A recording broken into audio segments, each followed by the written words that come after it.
పెద్దలారా మిత్రులారా అందరికీ నమస్తే. సిపిఎం సీనియర్ నాయకులు కె నరసయ్య గారితోనూ. సార్ నమస్తే. సరే, రజకులకు సంబంధించి రజకులు అంటారు, వాషర్మెన్ అంటారు, ధోబి అంటారు, చాకలి కులస్తులు అంటారు.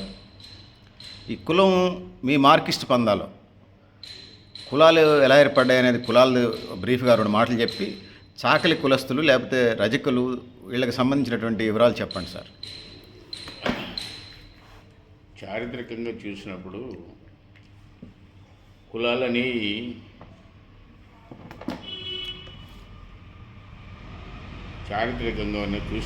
కులాలనేవి పరిణామ క్రమంలో భాగంగా వచ్చాయి. ముఖ్యంగా మనధర్మ శాస్త్రం అనేది ఉనికిలోకి వచ్చాక ఆ మనధర్మ శాస్త్రం ఏదైతే ఉందో మానవులను 4 భాగాలుగా విభజించింది. ఒకటి బ్రాహ్మణులు, 2 క్షత్రియులు. బ్రాహ్మణులేమో మొఖాల నుంచి పుడతారని, క్షత్రియులేమో బావుల నుంచి పుడతారని, వైశ్యులేమో గర్భాల నుంచి పుడతారని, శూద్రులు అనుకున్న వాళ్ళు కాళ్ళల నుంచి, అరికాళ్ళ నుంచి పుడతారని ఈ 4 రకాల కేటగిరీస్ని చేసింది మన ధర్మశాస్త్రం. దాని యొక్క పోకడ ఆ రకంగా సాగింది. అది అనేక కాలం పాటు సుదీర్ఘంగా కొనసాగింది. అదే సందర్భంలో ఏ కులం ఏం చేయాలనేది కూడా శాసించడం జరిగింది.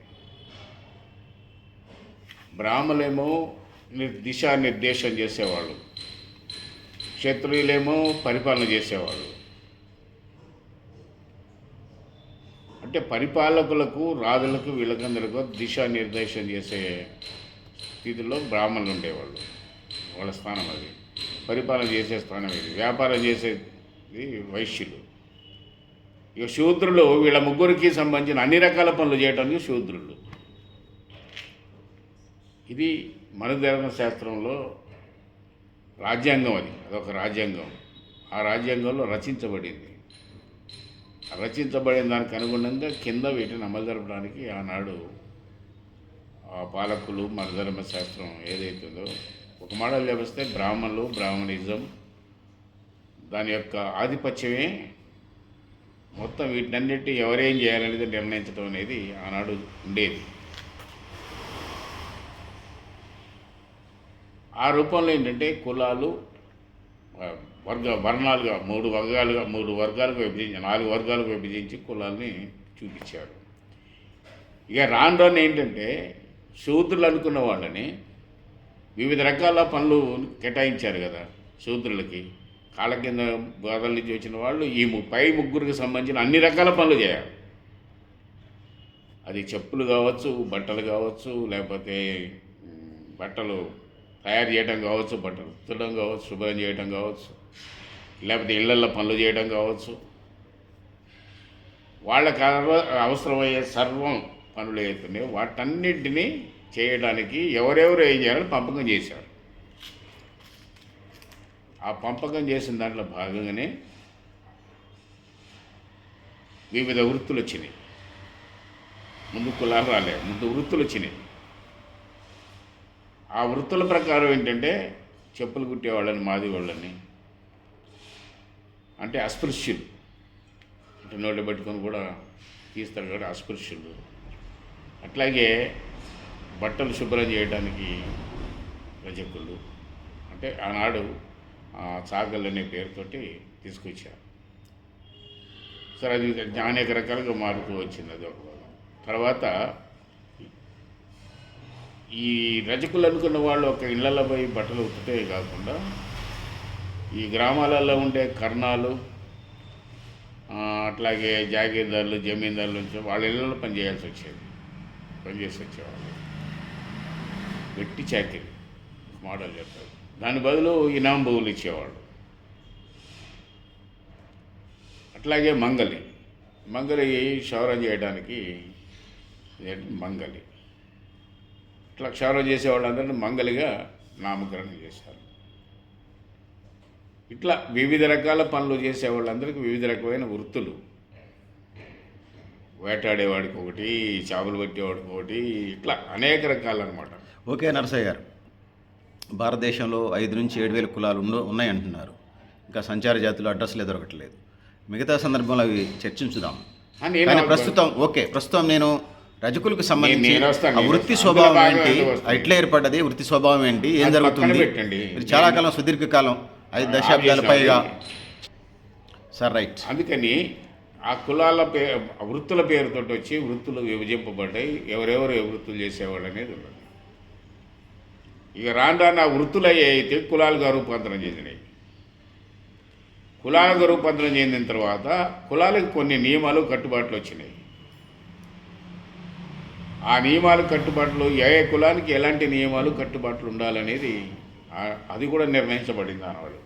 అది చాలా అమలులో ఉండేది. అట్లా చేసినప్పుడు ఇందాక నేను చెప్పినట్టుగా అన్ని వృత్తుల వాళ్ళతో పాటు రజకులు అనేవాళ్ళు వాళ్ళ బట్టలు ఉతికే కానించి వాళ్ళ ముట్టైన బట్టలు అవుతుంది, ఆ బట్టలు ముట్టైన గుడ్లు, పీతుగుడ్లు, సావుగుడ్లు, వాళ్ళ పని పోయి శుభ్రం చేసేవాళ్ళు. అన్నం పెడితే తెచ్చుకునేవాళ్ళు తప్ప ఆనాడు బిగినింగ్లో పారితోషికం కూడా ఉండకపోయేది. వెట్టి చాకిరే, ఇళ్లలో పాత్రలు దోమాల్సి వచ్చేది, బట్టలతో కాల్సి వచ్చేది. ఇట్లా అనేక రకాల పనులు చేయడం, వాళ్ళకి ప్రభుత్వం వైపు నుంచి ఇనాములు, జాగీర్దారులు, జమీందారులు ఇనాముల రూపాయలు ఇచ్చేవాళ్ళు. సాగల మాన్యాలు, మంగళ మాన్యాలు అవేనా? మాన్యాలకు వీటన్నిటి మంగళం సాగులే కాదు, ఈ బ్రాహ్మణులకు కూడా అగ్రహారాలు ఇచ్చారు. ఊళ్ళే వాళ్ళకి వదిలివేశారు. వీళ్ళకి మాన్యాలు అంత అక్కడ ఇక్కడ చేస్తుండని మాన్యాలు ఇచ్చారు, కానీ వాళ్ళకి అగ్రహారాలు ఇచ్చేశారు పౌరోహిత్యం కోసం. అందుకని ఏంటంటే ఆ రూపంలో కులాలు వచ్చినాయి. కులాలలో ముఖ్యంగా ఈ కులం ఏది రజక కులం ఏదైతే ఉందో ఆ కులాన్ని ఇందాక చెప్పినట్టుగానే వృత్తులు ఏం చేయాలనేది నిర్ణయించారు. ఆ ప్రకారం వాళ్ళని నిర్ణయించటం, వాళ్ళకి పారితోషికం ఎంతో ఇవ్వటం, అన్నం వేయడం, పనులు చేసుకోవటం, ఇది వాళ్ళ వృత్తి. ఇలాంటి జీవన విధానం కొనసాగించడం అనేది అనేక సంవత్సరాల పాటు కొనసాగింది. అదే సందర్భంలో అప్రెషన్ అంటే అణచివేత, అట్లాగే సామాజికంగా దోపిడీ, అంటే తక్కువ చేసి చూడటం, పేరు పెట్టి పిలవటం, లేకపోతే అరే వీరేని పిలవటం, ఈరిగా అని పిలవటం, ఇట్లా అనేక రకాల సామాజిక పరమైన కూడా దోపిడీ అనేది నడిచింది. అంటే పెద్ద కులాలనే ఈరయ్య గారు అనేది, చిన్న కులాలనే ఈరిగాడు అని, అంటే రజకులకు సంబంధించి సుబ్బారావు గారు అనేది పెద్ద కులాలనే, సాగలోళ్ళకి వచ్చేసరికి, రజకులకు వచ్చేసరికి సుబ్బిగాడు అనేది. అవునండి, ఆ పేరు చెప్పాల్సిన అవసరం లేదు. నేను ఏదంటే వీళ్ళని పేరు అరే వీరేని వీళ్ళని పిలిచేవాళ్ళు. సాగలోడ ఆ సాగలేని పిలిచేవాళ్ళు, అంతే. అంత రెస్పెక్ట్. అది సాగలోడు వచ్చిండు, సాగలు వచ్చింది, ఇట్లుండేది పిలిచేవాళ్ళు. ఆ పద్ధతుల్లో ఉండేది. ఆ పద్ధతిలో సాగింది చాలా పాటు. దరిదాపు ఏంటంటే ఒక ఊరు ఉందంటే ఆ ఊళ్ళో ఒక్కొక్క కుటుంబానికి ఎన్ని కుటుంబాలు ఉంటే అన్ని కుటుంబాలకి ఇళ్ళు పంపకం అయ్యాయి. ఎవరెవరు ఏ ఎందుకు ఉతకడానికి ఉండాలి, ఎవరెవరు ఏ ఇళ్ళు ఎన్నేళ్ళు ఉతకాలి అనేది, ఎవరెవరు ఏ ఇళ్ళు ఎన్ని అనేది ఒక భాగం. ఒకటి ఎక్కువ ఉండొచ్చు, ఒకటి తక్కువ ఉండొచ్చు. ఓకే. కానీ ఎవరెవరు వాళ్ళ అభిష్టం కూడా ఉంటుంది. పలానోళ్ళు అయితేనే మాకు కావాలని అడిగే పరిస్థితి ఉంటుంది. ఎవరెవరికి ఏదైనా కేటాయించుకోవడం ఆ భక్తులు ఉంటాయి. రాను మేరలు మొత్తం కొద్దిగా గొప్ప మేర వేయటం చేయటం ఇవన్నీ మొదలుపెట్టారు. ఎట్లున్నాయి గతంలో ఒక 50 ఏళ్ల క్రితం, 100 ఏళ్ల క్రితం మేరలు ఎట్లుండే? 50 ఏళ్ల క్రితం నేను చెప్పలేనులే, కానీ 50 ఏళ్ల క్రితం అంటే అప్పుడు ఏముండేది, జొన్నలే కదా. జొన్నలు, ఒడ్లు అసలు ఉండకపోయాయి. 2 గుంటలో 3 గుంటలో, లేకపోతే కుండ అరకుండ, అక్కడ ఉన్న పరిస్థితిని బట్టి వాళ్ళకి సంవత్సరానికి అట్లే సంవత్సరానికి ఉండేది అంతే. అన్నం పెట్టి అన్నం పెట్టకుండా 2 ఉండేది. అన్నం పెట్టడం ఉండేది. అన్నం కామన్, అన్నం పెట్టాలి. సాగల బట్టలు కామన్ పెట్టేవాళ్ళు. అది వీళ్ళు పోయేటప్పుడు వచ్చి బట్ట తీసుకొని పోయేవాళ్ళు. గుట్ట తీసుకొని మేము పోయి ఆడ పెడితే వాళ్ళు అన్నం తీసుకొచ్చి అందులో పడేసేవాళ్ళు. అది మేరే. ఆ పద్ధతిలో వాళ్ళ జీవన విధానం కొనసాగుతూ వచ్చింది. దీనివల్ల ఏంటంటే ఒక రకంగా సామాజికంగా గుర్తింపు లేకుండా పోయింది. చాలా చులకన భావం చేసే పరిస్థితి వచ్చింది. దాని తర్వాత ఏంటంటే ఆర్థికంగా కూడా పుంజుకోవడానికి అవకాశం లేదు. ఆ ఇల్లు ఉతికితే విత్తురాడు సంవత్సరానికో కుండీలో 2 కుండలో ఇత్తుడు. ఆర్థిక అభివృద్ధి లేదు. ఆర్థిక అభివృద్ధి ఎక్కడిది? ఇక ఒక 10 ఇండ్లు ఉతికితే 10 ఇళ్ళల్లో 10 కుండలు అంటే 2 బస్తాలే కదా. అంతే కదా. 2 బస్తాలతో అభివృద్ధి ఏం జరుగుతుంది? ఆ కుటుంబంతో అసలు ఆర్థికంగా అభివృద్ధి చెందడానికి అవకాశం లేదు. సామాజికంగా కూడా వాళ్ళు గౌరవంగా చూసే అవకాశం లేదు. వాళ్ళ ఇంటికి పోయి అన్నం పెట్టుకోవచ్చు. అన్నం పెడతారమ్మంటే ఇంటికి పోయి పెట్టుకోవాలి. కాకపోతే ఏంటంటే ఇంట్లోకి పోయి స్వేచ్ఛ వాళ్ళకు ఉండేది, ఎవరికి ఉండకపోయేది. కానీ వీళ్ళు మాత్రం వెళ్ళకపోయేది. ఎందుకంటే ఏది తీసుకొచ్చుకోవాలన్నా ఆ నుంచి తీసుకొచ్చుకునేది. సబ్బు కానీ సరుపు కానీ ఏదైనా కానీ తీసుకురావాలి కాబట్టి బట్టలు తీసుకొచ్చుకోవాలన్నా ఏది తీసుకొచ్చుకోవాలన్నా వాళ్ళకి ప్రవేశం ఉండేది. ఇంకోటి ఏంటంటే వాళ్ళ మీద నమ్మకం కూడా ఉండేది. ఎందుకంటే రెగ్యులర్ వచ్చిపోయేవాళ్ళు ఇళ్ళకు రావడం పోవడం, వాళ్ళు మంచి చెడు విశ్వాసపాత్రులుగా ఉంటారు అనేది వాళ్ళకు ఉన్న అభిప్రాయం మంచిగానే ఉంటుంది. రాను ఏంటంటే అరాచకత్వం పెరిగింది, అత్యాచారాలు పెరిగినాయి, అనేక రకాలు పెరిగినాయి. అయితే ఇక్కడ నేను చెప్పదలుచుకుంది ఏంటంటే మొత్తం ఉన్న కులాలలో హరిజనులు, బీసీలు, ఎస్సీలు ఉన్నారా, మరి బీసీలలో బాగా అణగ తొక్కబడిన వాళ్ళు ఎవరైనంటే రజకులు, మన ఎవరు మంగలి. ఎట్లా అంటారు? సామాజికంగా ఆర్థికంగా అన్ని రకాలుగా వాళ్ళు ఆ బందీలో నుంచి బయటపడలే, ఆ సాలగుడి నుంచి బయటపడలేదు. అంటే సామెతలు కూడా వచ్చినాయి కదా, సాకల మంగలి పొత్తు ఇంటికి రాదే ఇత్తని, అంటే వ్యవసాయం చేయొద్దని అప్పుడు ఆ రోజుల్లో వాళ్ళు పుట్టించింది ఒక భాగం. వాడు ఎవడే వ్యవసాయం చేయలేరు అనేది అది ఒక సామెత పెట్టారు. ఇప్పుడు పండిస్తున్నారులేండి, 2 పంటలు పండిస్తారు. అంతేగా వాళ్ళు చెప్పింది అదేగా. ఇద్దరు కలిస్తే వచ్చినా ఇంటికి వచ్చి ఇత్తు, మరి వచ్చేయలేవా, లేనప్పుడు ఇంటికేమో ఇత్తు అసలు. అంటే కులవృత్తి పని చేస్తే, అందుకని కులవృత్తి అనేది ఆనాడు దానికి తప్ప ఇంకో దాని గురించి ఆలోచించేవాడు కాదు. ఆల్టర్నేటివ్ అవకాశాలు కూడా లేవు. పోతే కూలికి పోయేవాళ్ళు, కూలికి పోయేది ఇంట్లో వచ్చేది ఉతికేది, బట్టలు ఉతికేసి కూలికి పోయేవాళ్ళు. అట్లా ఏంటంటే ఆ పద్ధతుల్లో కొనసాగుతూ వచ్చింది వాళ్ళ జీవనాలు. అయితే ఇందులో రాను ఏంటంటే ఇందులో కూడా మెట్ల స్థాయి వచ్చేసింది. కింది మెట్టు 1, 2, 3, 4 అట్లా మెట్లుగా ఈ కులంలో కూడా విభాగాలు వచ్చినాయి. అంటే పెద్ద సాకళ్ళు, గంప సాకళ్ళు అంటే పని చేసుకుని బతికేళ్ళు అట్లుందా, ఇంకేమైనా ఉన్నాయి? అట్లా అందులో కులాలు వేరున్నాయి. తురుకు సాకులు ఉంది, తెలగ సాకులు ఉంది, తర్వాత జలని గోత్రాలతో ఏది ఉంది, ఇట్లా అనేక రకాలు ఉన్నాయి. అది అన్ని కులాలలో ఉన్నాయి.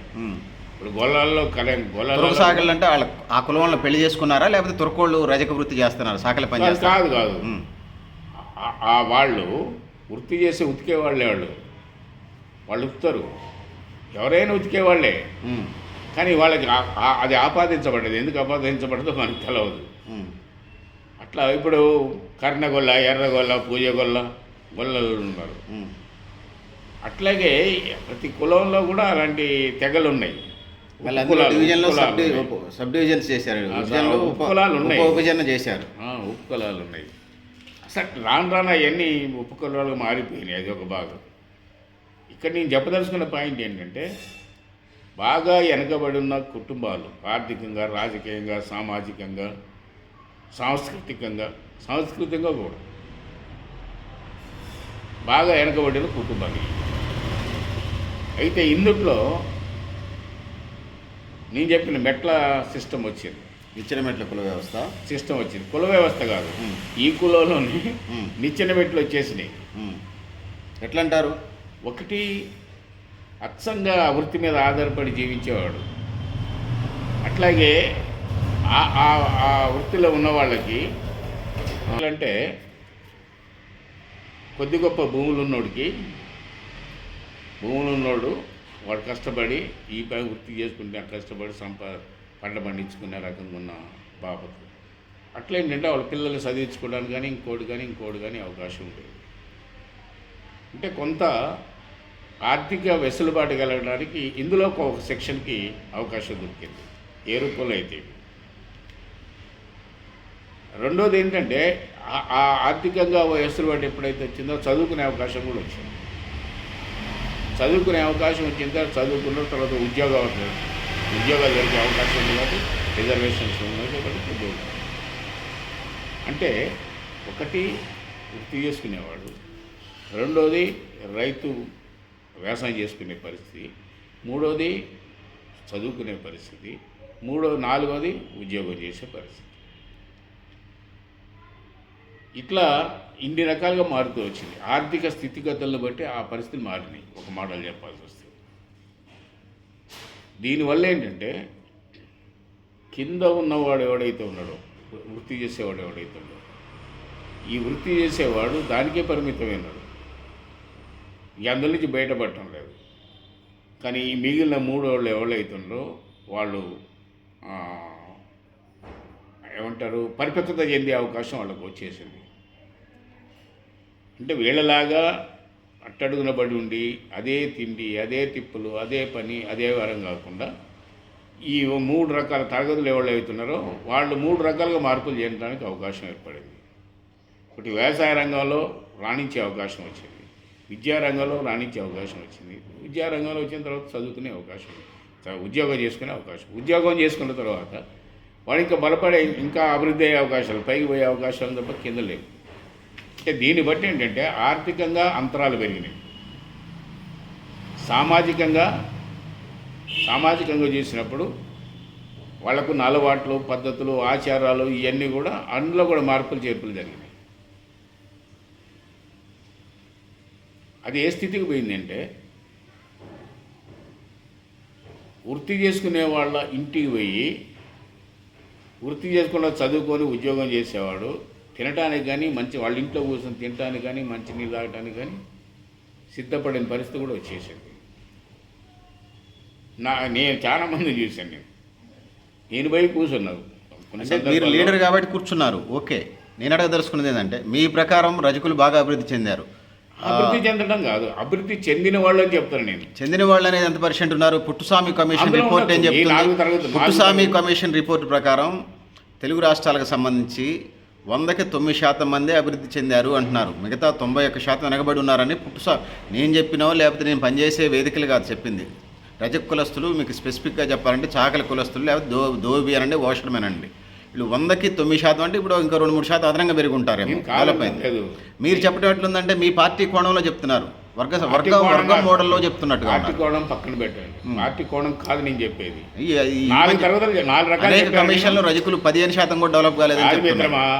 4 రకాలు చెప్పాను నేను. ఇంట్లో ఇళ్లలో వృత్తులు చేసుకునేవాడు, వ్యవసాయం చేసేవాడు, చదువుకునేవాడు, ఉద్యోగాలు చేసేవాళ్ళు, ఈ 4 చెప్పాను నేను.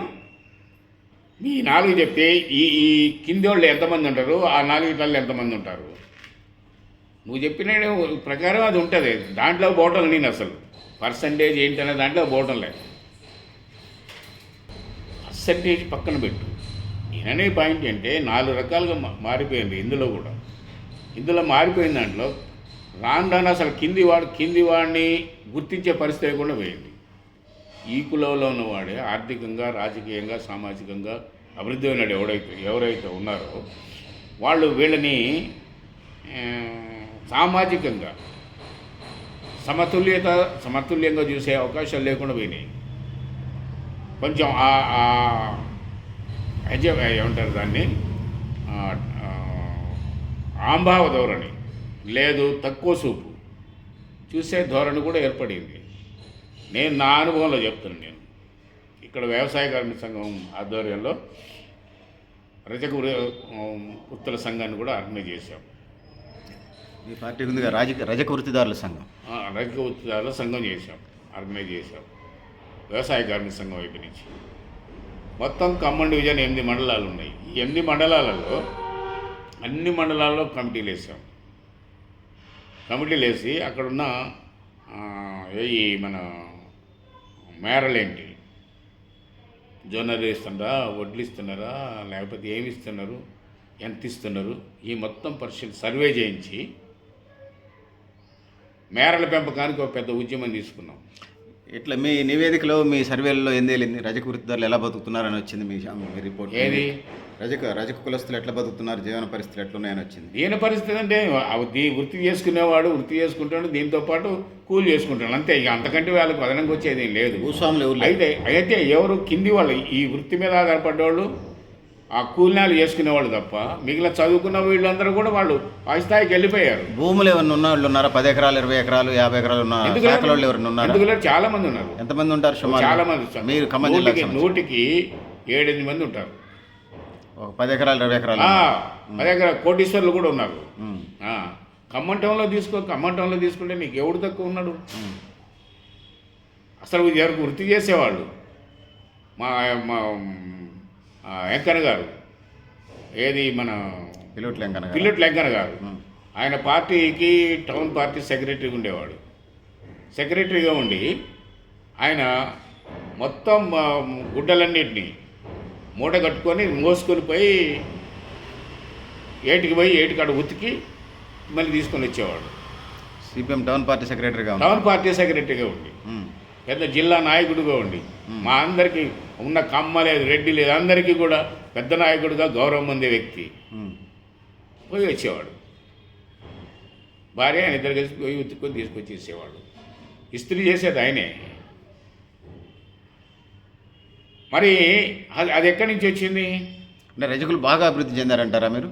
ఏది అభివృద్ధి చెందంటే యాడ్ నుంచి వచ్చింది? అది ఆర్థిక స్తోమత పెరిగినా కొద్దీ జీవన విధానాలు మార్పు వస్తాయి, ఆలోచనల మార్పు వస్తాయి, ప్రవర్తనలో మార్పు వస్తాయి, అన్నింటిలో మార్పులు వస్తాయి. అంటే గ్రామీణ ప్రాంత రజకులు ఇంకా వెనకబడి ఉన్నారనేది ముఖ్యం. గ్రామీణ ప్రాంతాల్లో కూడా నీ గతంతో పోల్చుకుంటే ఇప్పుడు చాలా తక్కువ.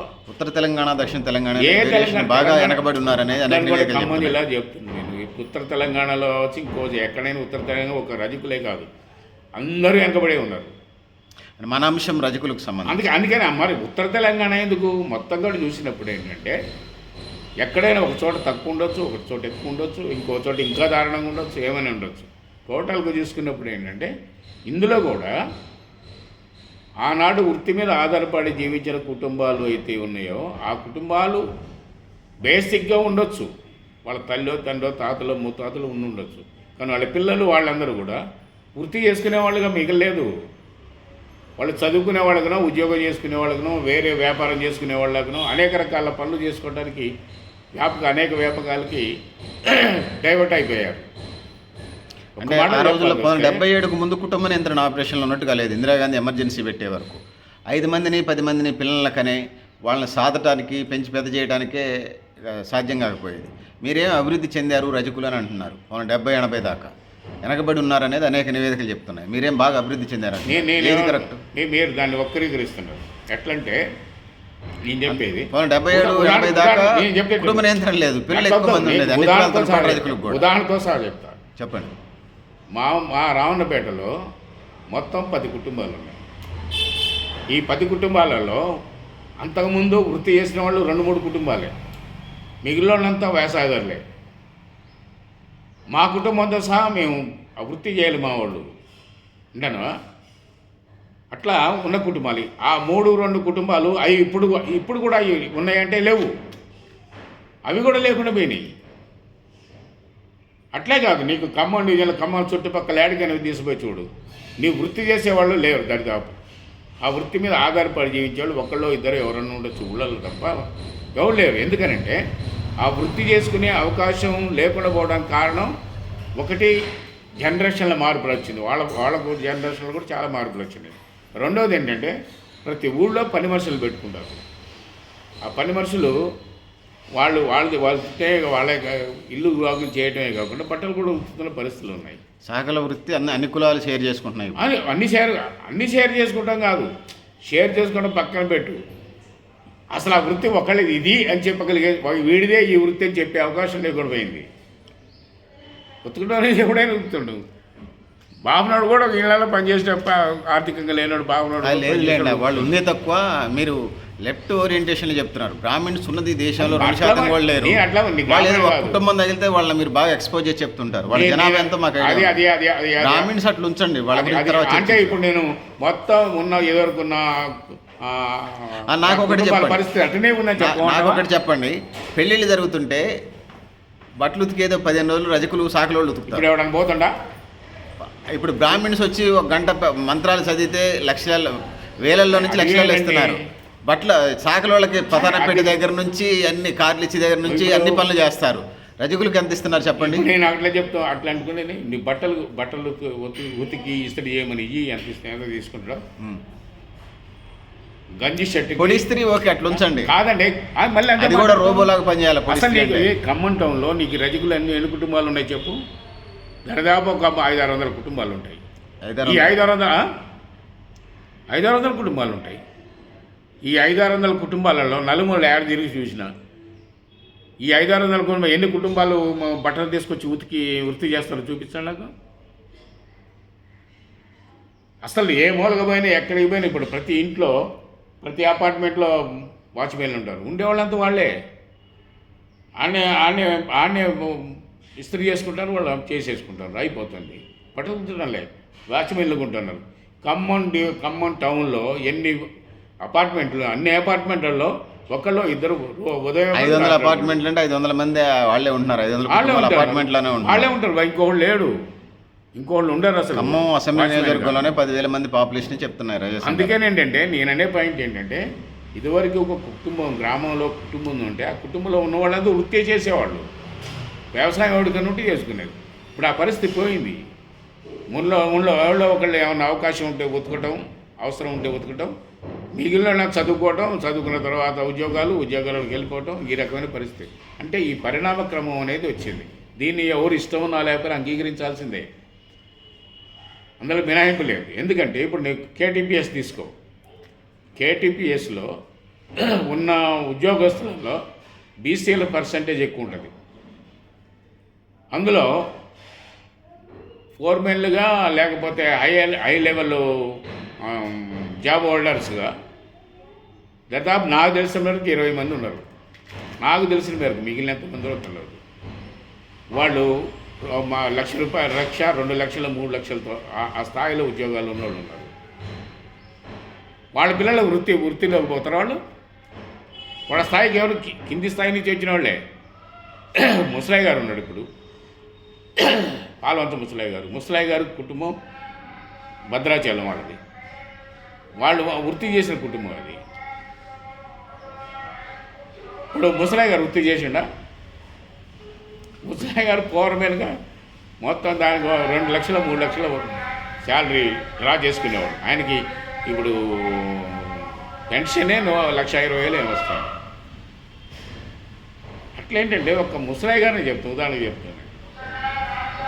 ముసలయ్య గారే కాదు, అట్లా ఎంతమంది ఉద్యోగస్తులు విపరీతంగా ఆ కుటుంబాల నుంచి వచ్చి ఎక్స్పెండ్ అయ్యారు. ఒక ఉద్యోగమే కాదు, వ్యాపారం, ప్లాట్ల వ్యాపారం కానీ. ఈ ప్లాట్ల వ్యాపారం చూడు, ఖమ్మంలో ఎంతమంది ఉంటారో, ఎన్ని కుటుంబాలు ఉంటాయో.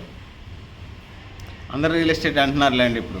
అందుకేనేంటంటే అందరు కాదు నేను చెప్పేది, పర్టికులర్ కుటుంబం అన్నావు కాబట్టి రజక సమాజానికి. అందుకని ఏంటంటే ఇక్కడ మీరు గమనించాల్సింది, మీరు కాదు అసలు ఎవరైనా గమనించాల్సింది, గతంలో ఈ వృత్తికి ఉన్న ప్రాధాన్యత, అవసరం ఇప్పుడు తగ్గిపోయింది. వాషింగ్ మిషన్లు వచ్చి రజకులు కడుపు కొట్టింది. వాషింగ్ మిషన్లో ఇతర కులాలు ఈ వృత్తిలోకి వచ్చేసి ఇదైంది. చదువుకున్న వాళ్ళు గురించి మీరు చెప్తున్నారు, చదువుకున్న వాళ్ళు బాగుపడినాయి, సంతోషమే. కానీ చదువు లేని వాళ్ళు 35-40 సంవత్సరాల పైన ఉన్నోళ్ళు వృత్తి తప్ప ఇతర పనులు చేయలేని వాళ్ళు చాలామంది ఉన్నారు ఇప్పటికీ. కాదు వృత్తి, తడి స్త్రీయో పొడి స్త్రీ ఏదో చేసుకుని బతుకుతారు. అసలు వృత్తి ఎంత ఉందనేది ముందు చర్చ జరగాలి. వృత్తి ఇదివరకు గ్రామీణ ప్రాంతాల్లో 100% ఉండేది. ఇప్పుడు ప్రతి గ్రామాన్ని పరిశీలించి చూడు, ఎంత పర్సంటేజ్ వృత్తి ఉందో. ఆ వృత్తి చేయించుకునే వాళ్ళు ఉన్నారు, ఆలోచించే వాళ్ళు సంవత్సరానికి మేర, ఇంకోటి కాదు, నెలకు 500-600 ఇచ్చి పని వదిలించుకుంటారు. అంటే 50 ఏళ్ళు 100 ఏళ్ళు ఏమైనా మార్పు వచ్చిందిలే, కానీ తరతరాలుగా యుగాలుగా జంతువు కంటే తక్కువగా చూడబడ్డారు రజకులు. అసలు మనిషి ఎట్లా మాట్లాడుతుందంటే నాకు అర్థం కాదు. అంటే సాగలోళ్ళని రజకులు ఒక్కటే కాదయ్యా, రజకుల గురించి పర్టికులర్ మాట్లాడడం కూడా చెప్పాను. రజకులే కాదు, ఇప్పుడు మంగళవాళ్ళు చేసిన హరిజనులు కూడా మీరు చెప్పే కులాలన్నీ కూడా యజమానులకి తక్కువ టైంలో పోతారు. రజకులు బట్టలు తోడడానికి ఆరేయడానికి పోవాలి కాబట్టి జంతువుల కంటే హీనంగా చూడబడ్డారని చాలా మంది చెప్పారు. అదే ఇందాకనే చెప్పిన నేను, చాలా హీనంగా చూసేవాళ్ళని. జంతువుల కంటే హీనంగా, ఇంట్లో పెంచుకునే కుక్క కంటే కాదు చూసేవాళ్ళు. ఎంత ఎందుకో నా అనుభవం ఉంది. మరి నేను 8వ తరగతి 9వ తరగతి 8వ తరగతి చదివేటప్పుడు ఊళ్ళో బజార్లో ఓట్లు పడుతుంటే ఆ ఓట్ల కోసం వచ్చి అందరం నిలబడ్డాం ఆడ. అప్పుడు నెక్కరు ఉండి తెల్ల షర్టు తెల్ల నెక్కరు ఉండేది. అది చూసి ఆ ఊరు పెత్తందారి మనగాడు ఉన్నాడు, వాడు చూసి వీడెవడు అని అడిగింది. నన్ను చూసి కళ్ళు పండి అనంతమ్మ కొడుకు ఫలానా అంటే ఈ లంజా కొడుకులు జీతాలు చేసుకుని బతకాల్సిన లంజడుకులు పెద్ద మంచి తెల్ల బట్టలు వేసుకొని స్కూల్కి పోయి చదువుకుంటారు లంజడుకులు వీళ్ళు అన్నాడు. ఆ చెవులలో ఇప్పటికీ ఆ మాటలు ఉన్నాయి. అందుకేనేంటంటే అప్రసన్నం మా బట్టి వాళ్ళకి అనుభవించి వచ్చినాం, రాలేదని కాదు. అసలు ఒక మాట లేకపోతే అది నన్ను ఛాలెంజ్ చేసింది. ఆ మాటలు ఏవో నా చెవులో పడ్డ మాటలు అవుతున్నాయో నేను ఛాలెంజ్గా తీసుకున్నాను. పొలిటికల్గా మా కుటుంబం మొత్తం కూడా ఒక్క తాటి మీద నిలబడి రాజకీయంగా నిలబడి ఆ రకంగా ఫైట్ చేసిన పరిస్థితులు. దాంతో నేను అందులో రావడానికి దారి చూపించింది అదే ఆపరేషనే.